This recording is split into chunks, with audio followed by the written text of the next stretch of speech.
Clara Evans rushed through the crowded Chicago airport, her sneakers squeaking against the polished floor. She had barely slept after a 12-hour night shift at Mercy Hospital. At 27, her life was a blur of exhaustion, bills, and caring for her younger brother Luke. This weekend trip with her best friend was her only escape in years. She checked her phone again. Gate C-12, Atlantic City. Her heart pounded as she hurried past unfamiliar signs. She hadn't traveled in so long that airports felt like foreign lands. Since her parents died in a car accident 2 years ago, she had done nothing but work and survive. This getaway felt like oxygen. A cluster of people waited near a sleek glass terminal marked private aviation. Clara squinted. That couldn't be right. But exhaustion blurred her thoughts, and when a uniformed attendant smiled and said, "Miss Jenkins, we've been expecting you," she froze. Before she could correct the mistake, another attendant gently guided her toward a waiting jet. "Wait, I think there's been a mistake," Clara stammered. But her backpack was already taken from her hands. The flight attendant reassured her warmly. "Mr. Stone said you might be late. Don't worry, he's understanding." The words tangled in her tired mind.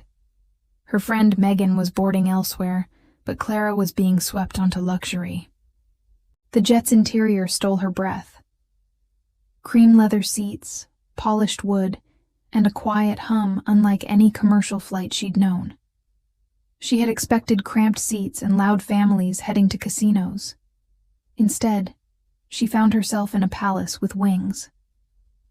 At the far end, a man sat gazing out the window, posture commanding. When he turned, Clara's pulse skipped. Adrian Stone. She recognized his name from articles, a billionaire tech CEO who'd retreated from the public after his business partner died. 32, powerful, untouchable. She suddenly became conscious of her faded jeans and simple t-shirt. His brow furrowed. "You're not Vanessa Jenkins." The words were sharp, certain. Clara clutched her phone. "I'm Clara Evans, and I think I boarded the wrong plane." For a moment, silence stretched. Then Adrian's lips curved into something between irritation and amusement. It would seem so. Engines roared beneath them. Clara panicked. "Wait, I need to get off. My flight's to Atlantic City." He shook his head. "We're already cleared for takeoff," Adrian said calmly, as if noting the weather. "This jet is going to Paris." Clara's jaw dropped. "Paris? As in France?" He nodded once. Her chest tightened. She didn't belong here. She was a nurse with overdue bills, not a woman who belonged beside a billionaire heading to Paris. She tried to protest, but exhaustion pinned her in place. The attendants fussed over her, offering water and warm towels. She had never been treated like this in her life.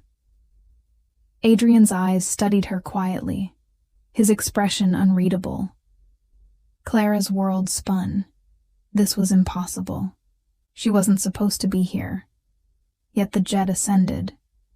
Hours later, clouds drifted past as Clara tried to steady her breathing. Adrian finally broke the silence. "So, Clara Evans, how does one mistakenly wander onto a private jet?" His tone was low, clipped, demanding truth. Clara flushed, recounting how she'd finished a brutal night shift, barely slept, and followed the wrong crowd. "I was exhausted," she admitted, cheeks burning. "Someone called me Miss Jenkins. I tried to correct them, but everything happened too fast." Adrian leaned back, folding his arms. His jaw tightened as though impressed and annoyed at once. "You infiltrated a security system worth millions by accident." Clara's lips trembled. "I didn't mean to." Instead of fury, he chuckled softly. "Fascinating." He poured himself a drink, then slid her a glass of water. You look like you need this more. Clara hesitated but accepted. Her hands shook. Who was this man who unnerved her with a single glance? She was a nurse, invisible to the world. Not here. Adrian's gaze lingered. What do you do, Clara Evans? She straightened instinctively. I'm a nurse. Intensive care. Mercy Hospital. His expression shifted, something darker flickering in his eyes. And the brother you mentioned? Luke, 18. I've raised him since our parents died. The words spilled before she realized. Adrian listened, sharp, focused, almost disarming. For the first time in years, Clara felt truly seen. Yet fear gnawed at her. This wasn't her world. Her budget ticket to Atlantic City had turned into a flight across the ocean with a billionaire stranger. She clutched her seatbelt, reminding herself this wasn't a dream. It was a mistake she couldn't undo. Paris glittered beneath them hours later. Clara pressed her face against the window, awed. She had dreamed of this city since childhood, but never thought she'd set foot here. Adrian studied her, silent, thoughtful. Beautiful, isn't it? He asked quietly. When she turned, he wasn't looking at the skyline.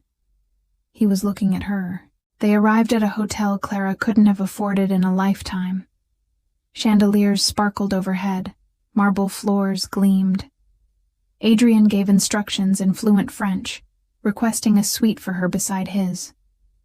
Clara wanted to protest, but the words wouldn't form. She was caught in a world of impossible beauty, her exhaustion making it surreal. That night, alone in the suite bigger than her entire apartment, Clara stared at the Eiffel Tower glowing in the distance. Her phone buzzed. Luke. Where are you? Megan says you never arrived. Clara swallowed hard. It's complicated. I'm safe. I'll explain when I get back. Her brother's worry pierced her heart. She had lied. Breakfast with Adrian the next morning was a revelation. He ordered with ease, his accent smooth, his control absolute. Tell me more, he urged. Clara, against better judgment, spoke about ICU nights, patients she lost, the struggle to pay Luke's tuition. Adrian listened, really listened, in a way no one had before. It disarmed her. As they walked through the streets later, Clara marveled at Paris. Every corner was alive. Every stone carried history. She caught Adrian watching her again, curiosity in his expression. You don't seem impressed by wealth, he observed. Most people are. Clara smiled faintly. I've seen too much real pain to be impressed by chandeliers. Something in his expression softened. For a moment, the armor cracked. Adrian Stone, billionaire and untouchable, looked almost human. Clara felt her pulse quicken. She reminded herself this was temporary, a mistake. She would go home soon. Yet part of her wondered why he kept her close instead of sending her away immediately. That evening, Adrian invited her to dinner at a quiet Parisian restaurant. The table glowed with candlelight, soft music playing. Clara felt out of place but strangely safe beside him. He asked about her dreams. She faltered. I don't have time for dreams. I just survive. Adrian's gaze locked on hers. Then dream now. Her heart stuttered. For hours they talked, sharing pieces of themselves. Adrian told her about his business partner Mark, the man he lost in a climbing accident. His voice cracked for the first time. He was my anchor. Without him, I drift. Clara reached across the table instinctively. Grief doesn't vanish, but you endure. Silence stretched, heavy, intimate. Adrian's hand didn't release hers. In that moment, Clara realized the danger she was in. Not physical danger, but emotional. She had vowed never to let anyone close. And yet here she was, hand entwined with a billionaire in Paris, her heart betraying her vow with every rapid beat. The next day they visited hidden gardens and cobbled streets away from tourists. Adrian moved like he belonged, locals greeting him warmly. Clara realized he wasn't just a man of wealth. He had roots here. She was drawn deeper into his world, terrified of how natural it felt. It was too easy to forget reality. At a quiet bench under cherry blossoms, Adrian confessed, "I blame myself for Mark's death. I should have gone with him that day." Clara's chest tightened. "Or you'd be gone too. You can't rewrite fate." His lips pressed thin. "Logic doesn't erase guilt." Clara placed a hand on his. "Neither does punishing yourself forever." His eyes locked onto hers, raw and unguarded. Clara felt her heart thrum wildly. For the first time, he leaned in, brushing his lips against hers. The kiss was soft, hesitant, then deepened with a passion that startled her. When they pulled apart, both breathless, Adrian whispered, "You're not what I expected. You're more." That night, Clara lay awake, staring at the ceiling of her suite. Every instinct told her to run, to escape before the line blurred further. But she couldn't shake the memory of his lips, his voice, his pain. She was falling into something dangerous, something she couldn't afford. Yet her heart whispered, "Stay." Days passed in a blur of shared moments. Markets, laughter, stolen touches. Adrian surprised her with small gestures.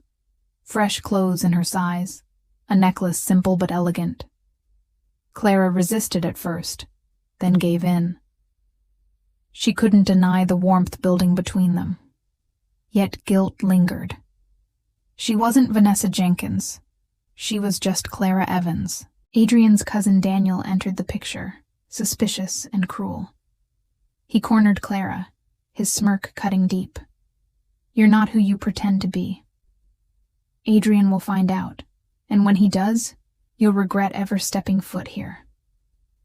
Clara's stomach twisted.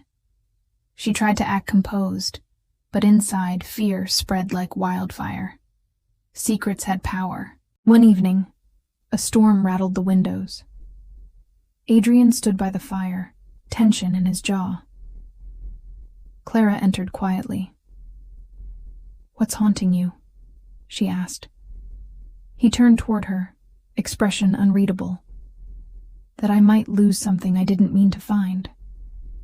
His hand reached for hers. She didn't pull away. Their bond grew undeniable, but the outside world began to intrude. Whispers in the press hinted at Adrian's mysterious companion. Photos surfaced, blurring her face. Clara's stomach sank. She was never meant for spotlight, never meant to be anyone's scandal.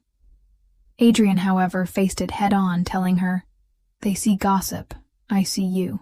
Clara wanted to believe him, but the weight was crushing. She thought of Luke, of her fragile life back in Chicago. Could she really belong here, in the world of billionaires and flashing cameras? Or was she destined to return to night shifts and bills, pretending Paris was just a dream she once lived? Everything came crashing when Daniel confronted Adrian with proof. She's not Vanessa. She's Clara Evans, a nurse, a fraud. Adrian's gaze turned toward Clara. Her breath caught. This was it, the truth. But instead of anger, Adrian's lips curled into a faint smile. "I already knew," he said, "and she's still mine." Clara's eyes widened, tears forming in the corners. Adrian stepped forward, firm and determined. "I knew from the beginning that she was never Vanessa. She is Clara, honest, real, Daniel, I don't need you to come and accuse her. His words destroyed her defenses. For the first time, she felt chosen not despite her truth, but because of it. Together, they faced the fallout. Reporters spun headlines. Daniel tried to sabotage Adrian's empire, but he countered with steel and brilliance. Clara stood beside him, once trembling, now steady. At a board meeting, Adrian declared, "Love is not weakness. It is strength." Clara, voice shaking, admitted publicly, "I am not Vanessa. I am Clara Evans." Shockwaves rippled. Yet Adrian didn't let go of her hand. "This is my wife," he said with finality. Clara's world shifted in that moment. No longer invisible, no longer running. She was his choice. She was enough. And together, they began to build something neither of them had expected, something undeniable and true. Weeks turned into months. Scandals faded, enemies scattered. Adrian and Clara found rhythm in the chaos, love rooting deeper with every passing day. She no longer felt like an imposter. She was his anchor, and he was hers. Nights once filled with hospital alarms now held whispered confessions under Paris skies. On a quiet Paris rooftop, candles flickered as the city pulsed below. Adrian set two simple plates between them, no grand gestures, only honesty. He asked for time and truth, to meet Luke properly, to build something real across distance. Clara felt fear and relief collide. She said yes to a future defined by choice, not chance. Together, slowly, tonight. From that night forward, Clara embraced the impossible truth. She was no longer defined by exhaustion, grief, or fear. She was a partner, a lover, a woman who had risked everything and found something greater. The ordinary nurse had stepped into a world of marble and power and had reshaped it with her heart. Distance tested them, schedules collided, headlines flared and faded. Adrian rebuilt focus at the company without hiding. Clara pursued advanced certification at Mercy, studying after shifts. He donated quietly to the hospital foundation, never to her directly, respecting her independence. They fought sometimes, cooled off, apologized, learned new patterns. Love became a daily practice, not a performance, for either heart. On a dawn walk along the Seine, he admitted he had lived years in motion, but not in presence. She admitted she had lived years in duty, but not in wonder.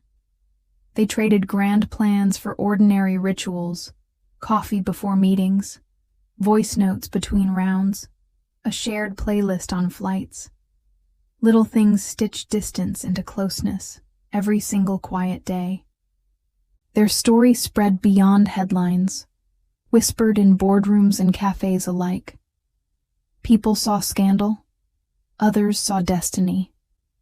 For Adrian and Clara, none of that mattered.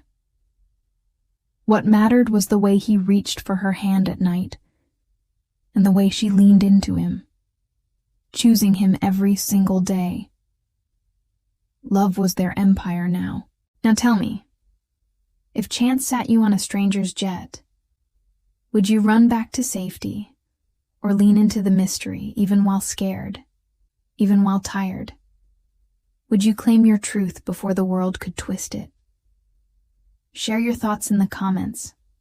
I want to hear your heart today, and see how you would write your ending. If this journey moved you, tap like, subscribe to Veil Drama, and turn on notifications.